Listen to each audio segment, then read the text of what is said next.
आज से हम स्टार्ट करने जा रहे हैं डिजिटल इलेक्ट्रॉनिक्स को। और डिजिटल इलेक्ट्रॉनिक्स के बारे में हम थोड़ा सा आपको बता दें तो ये एक ऐसा सब्जेक्ट है जो सबसे ज़्यादा स्कोरिंग सब्जेक्ट है और यहाँ पे आप सबसे ज़्यादा मार्क्स को स्कोर कर सकते हैं, क्योंकि थोड़ा सा ये हल्का आपका आसान भी रहता है और एक तरीके से कह सकते हैं आप कि ये एक कॉन्सेप्चुअल वाला आपका सब्जेक्ट है, जिसमें आपका टोटल, आपको मैं बता देता हूं कि टोटल इसमें जो आपको पढ़ने हैं वो आपको 15 चैप्टर पढ़ने हैं। ठीक है, टोटल 15 चैप्टर डिजिटल इलेक्ट्रॉनिक्स में पढ़ने हैं और लगभग ये सभी ब्रांच के लिए कॉमन सब्जेक्ट रहता है, क्योंकि डिजिटल इलेक्ट्रॉनिक्स जो है ये एक प्रकार का स्कोरिंग सब्जेक्ट भी है और लगभग इसमें सभी स्टूडेंट अच्छे मार्क्स लाते हैं। लेकिन बात यह है कि इसका सिलेबस जो है थोड़ा सा ज़्यादा है और मैं आपको बता दूं कि 15 चैप्टर कम नहीं होता है। अभी तक आपने फर्स्ट ईयर में जो पढ़ा होगा तो 7 या 8 या 10 चैप्टर में पूरी की पूरी चीज़ें खत्म हो जाती थी, लेकिन यहाँ पे आपको थोड़ा ज़्यादा पढ़ना पड़ेगा। जो आपका पेपर का लेवल की बात करें तो पेपर का लेवल आपका टफ होगा, लेकिन थोड़ा सा टफ होगा, लेकिन आपका ये टफनेस आपको एहसास होगा चैप्टर नंबर 2 के बाद। चैप्टर नंबर 1 आपको बिल्कुल आसान लगेगा, चैप्टर नंबर 2 भी आसान लगेगा, लेकिन चैप्टर नंबर 3 से आपको भी थोड़ा सा मेहनत करना पड़ेगा। ठीक है, तो आइए हम स्टार्ट करते हैं आपके डिजिटल इलेक्ट्रॉनिक्स की, जिसमें हम पहले चैप्टर के बारे में बात करें तो पहला चैप्टर आपका इंट्रोडक्शन टू डिजिटल इलेक्ट्रॉनिक्स है। यानी डिजिटल इलेक्ट्रॉनिक्स से आपको सिर्फ इसमें परिचय करना है।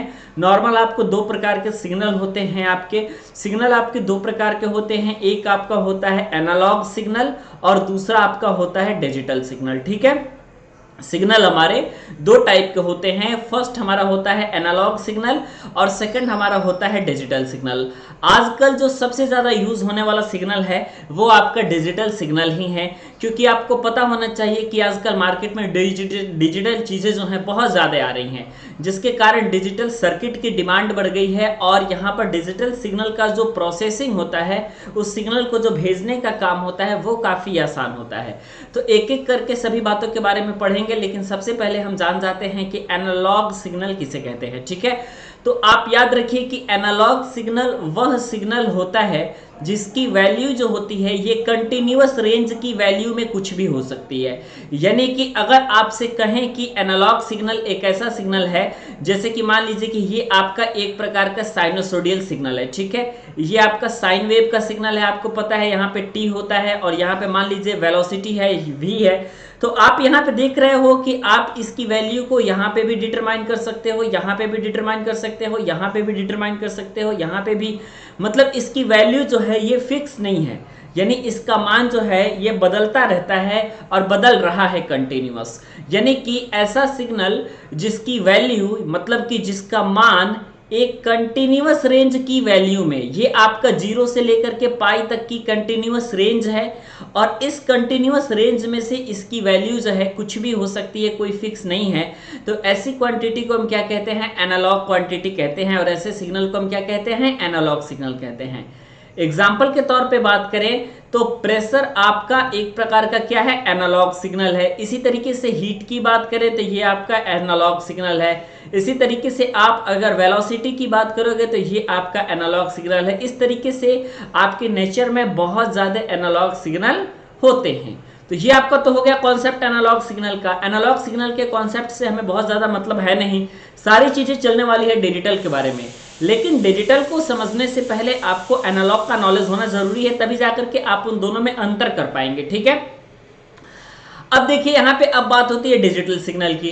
तो जो डिजिटल सिग्नल होता है एक ऐसा सिग्नल होता है जिसकी वैल्यू जो होती है ये आपका दो संभव मानों में से कोई भी एक हो सकता है। कहने का मतलब ये है कि डिजिटल सिग्नल की वैल्यू या तो 0 हो सकती है या तो आपकी 1 हो सकती है। ठीक है, अगर आपकी डिजिटल सिग्नल की वैल्यू 0 है इसका मतलब हम इसको लो से रिप्रेजेंट करेंगे, और अगर आपकी डिजिटल सिग्नल की वैल्यू 1 है तो इसको हम लोग हाई से रिप्रेजेंट करेंगे। ठीक है, मतलब कि एनालॉग में आप देख रहे थे कि 0 से लेकर के पाई या 0 से लेकर के इंफिनिटी तक की वैल्यू में से कोई भी एक वैल्यू हो जा रहा था, लेकिन डिजिटल में आप यहाँ पे इंफिनिटी वैल्यू में से कोई एक वैल्यू नहीं ले रहे हो, आप दिए गए सिग्नल में से सिर्फ और सिर्फ दो संभव मान ले रहे हो। एक, या तो आपका सिग्नल लो हो रहा है या तो आपका सिग्नल हाई हो रहा है।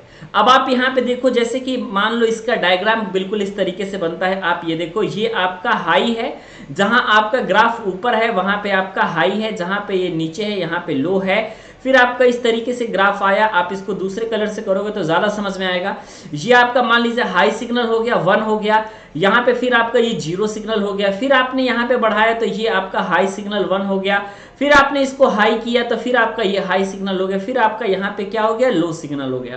कहने का मतलब कि यहाँ पे हाई लो के टर्म में आगे चीजें बढ़ रही हैं, यानी 0 और 1 के टर्म में आगे सारी चीजें बढ़ रही हैं। तो डिजिटल सिग्नल जो होता है एक प्रकार के स्विचिंग सर्किट की तरह भी ये काम कर रहा है, जहां पे अगर 1 वैल्यू आ रही है तो ये एक प्रकार के ऑन स्विच की भांति व्यवहार कर रहा है, यानी कि जो आपका चिप है या फिर जो आपका सर्किट है वो वर्क करेगा, और आपका अगर 0 दिया जा रहा है तो ये एक प्रकार का ऑफ स्विच की तरह काम कर रहा है।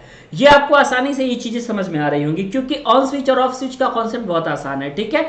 यानी कि जब अगर हम 0 सिग्नल दे रहे हैं तो सिग्नल की वैल्यू हमारी लो है, अगर हम 1 दे रहे हैं मतलब सिग्नल की वैल्यू कैसी है, हमारी हाई है, ठीक है।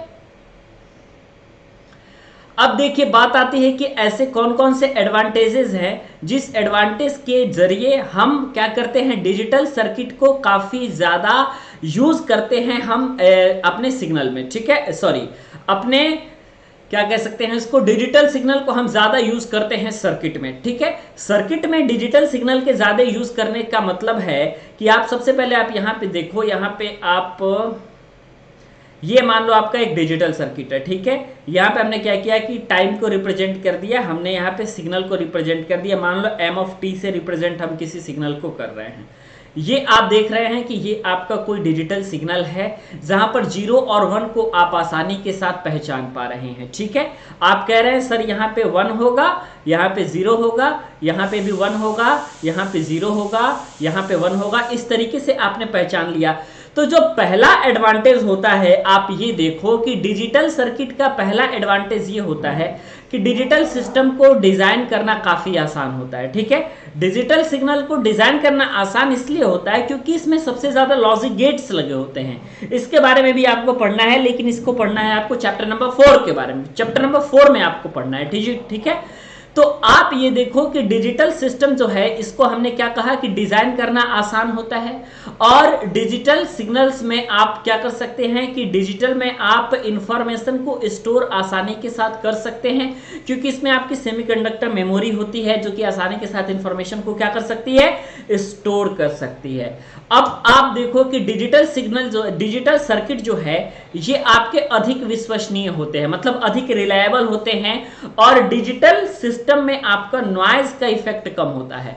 आपको पता होना चाहिए जब आप एनालॉग पढ़ोगे तो उसमें आपको ये बात बताया जाएगा कि नॉइज के कारण, मतलब शोरगुल नॉइज मतलब क्या होता है, शोरगुल होता है, लेकिन आप यहाँ पे शोरगुल से नहीं समझोगे, आप ये समझोगे डिस्टर्बेंस इन सिग्नल। सिग्नल में जो डिस्टर्बेंस होता है उसकी वजह से आपकी आती है नॉइज, और नॉइज जो है आपका ये रिसीवर एंड पर ना पहुंच जाए इससे पहले नॉइज को क्या करना पड़ता है, डिटेक्ट करना पड़ता है। तो जो नॉइज का डिटेक्शन है, तो ये नॉइज का डिटेक्शन पॉसिबल हो पाता है किसमें, डिजिटल सर्किट में नॉइज का डिटेक्शन पॉसिबल हो सकता है। पॉसिबल इसलिए हो पाता है क्योंकि इसमें सिर्फ 2 लेवल है सिग्नल के, एक या तो 1 है और एक या तो आपका 0 है। तो 0 या 1 में से कोई भी अगर आपके पास एक लेवल है और मान लीजिए 1 है, तो अगर नॉइज आएगा या एरर आएगा तो 1 की जगह पे 0 हो जाएगा और 0 की जगह पे 1 आ जाएगा। तो आप आसानी के साथ उसको डिटेक्ट कर सकते हैं, यानी कि आप ये कह सकते हो कि जो डिजिटल सिग्नल होते हैं उनमें नॉइज का डिटेक्शन आसानी के साथ पॉसिबल होता है। पांचवा बात ये होता है कि डिजिटल सिस्टम में आप नॉइज का इफेक्ट भी कम होता है, ठीक है। डिजिटल सिग्नल जो होते हैं इसकी एक्यूरेसी क्या होती है, इसकी एक्यूरेसी आपकी अधिक होती है। एक्यूरेसी को आप लोग तो समझ ही रहे होंगे, ठीक है। ये आपका क्या है, डिजिटल सिग्नल है। तो इसी सारे एडवांटेज के जरिए, और डिजिटल सिस्टम को हम क्या कर सकते हैं, एक स्विच की भांति भी यूज कर सकते हैं, ठीक है।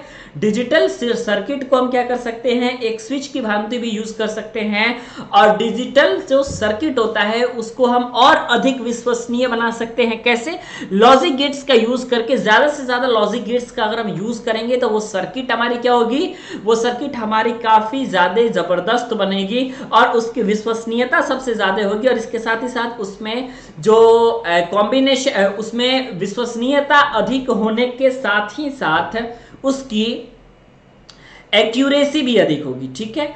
एक्यूरेसी अधिक होगी और ये अच्छे से काम करेगा। इफिशियंसी लगभग हम मान करके चल सकते हैं, इफिशियंसी आपकी इसकी 100% हो सकती है। 100% इफिशियंसी के कारण ही आपका, अगर हम आइडियल केस में बात करें तो ज्यादा आपके डिजिटल सिग्नल यूज किए जाते हैं, इसलिए एनालॉग का जो सिग्नल है वो काफी कम यूज किया जाता है, लेकिन डिजिटल का सिग्नल क्या किया जाता है, सबसे ज्यादा यूज किया जाता है। उसके बाद अब बात करते हैं क्या क्वेश्चन पूछे जाते हैं। तो चैप्टर नंबर 1 में सिर्फ आपका इंट्रोडक्शन है, इसमें कोई ज्यादा चीज पढ़ने वाली है नहीं, ये सिर्फ कहानी टाइप का है और इसको आप जितना ज्यादा से ज्यादा लिख सकते हो पॉइंट बना करके। जैसे आप अपने स्क्रीन पे 4 पॉइंट देख रहे होंगे, एक हमने डिटेक्शन वाला पॉइंट 5वां बता दिया, स्विचिंग सर्किट का 6ठा बता दिया, एक्यूरेसी का बता दिया और इफिशियंसी का बता दिया। इस तरीके से आप बहुत ज्यादा एडवांटेजेस लिख सकते हैं डिजिटल सिग्नल का, जो कि होता है आपके एनालॉग सिग्नल के ऊपर, तो आप इसको लिख सकते हैं। इसमें पहला क्वेश्चन पूछा जाता है आपके डिजिटल इलेक्ट्रॉनिक्स में कि आप बताइए कि डिजिटल सिग्नल को क्यों यूज किया जाता है, हम डिजिटल सिग्नल को ज्यादा यूज क्यों करते हैं। थोड़ा थोड़ा आपको इंग्लिश भी लेकर के साथ में चलना पड़ेगा, इसलिए लेकर के चलना पड़ेगा क्योंकि डिजिटल इलेक्ट्रॉनिक्स के पेपर में जो शुद्ध हिंदी लिखने की आपकी आदत है, तो उस हिसाब से आपका पेपर नहीं आता है। पेपर किस हिसाब से आता है, तो पेपर आपका अंग्रेजी में ही आएगा, हाँ हिंदी में आएगा, लेकिन इंग्लिश के वर्ड को ही डायरेक्टली हिंदी में लिखा गया होगा और आप उसका मतलब तभी समझ पाएंगे जब आपको थोड़ी थोड़ी चीजें मालूम होगी। तो मुझे उम्मीद है कि पहला चैप्टर आपको क्लियर हुआ होगा। पहले चैप्टर में कुछ खास चीजें है नहीं एक्चुअली में, बाकी अगर कोई और चीज छूटेगी तो आप हमें बता देना।